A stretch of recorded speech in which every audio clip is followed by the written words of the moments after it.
না রে, ও ওরকম না, ও সত্যিই খুব ভালো। ছাদদের মাথা ভালো, নেশারি একটা মেয়ে বা ছেঁচড়া।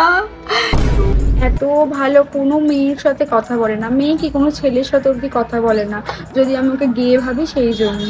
ওর ফোনের যেই আমি মেসেঞ্জারটা খুললাম, মনে হলো আমি লেডিস টয়লেটে চলে এসেছি। লেডিসের পর লেডিস, একটার পর একটা। হ্যাঁ, ওর জেন্টস টয়লেটও ছিল, মানে জেন্টসও ছিল অনেকগুলো। মেয়েদের দিকে চোখ তুলে তাকায় না বলতো, মেয়েগুলোকে কোলের মধ্যে নিয়ে আর ঘুম পাড়াতো, আয় ঘুম যায় ঘুম। হ, বিড়ি সিগারেট কিচ্ছু খায় না, ছুঁয়ে দেখে অব্দি না ওগুলো।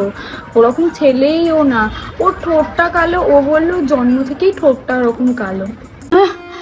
বিড়ি সিগারেট তো কিছুই না ওর কাছে, গাঁজা খেত। ওর বাড়ি যাবি না, এরকম ধোঁয়া, মনে হবে স্বর্গে বাস করছি।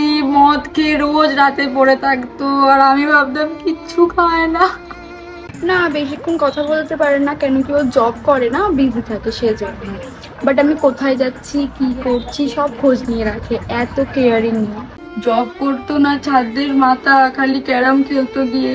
আর ওই টাইমে মেয়েগুলোকে নিয়ে ঘুরতে যেত, আমাকে জিজ্ঞেস করতো আমি কোথায় আছি, কার সাথে, যাতে ওকে আমি না ধরে ফেলি, আমার চোখের সামনে না চলে আসে।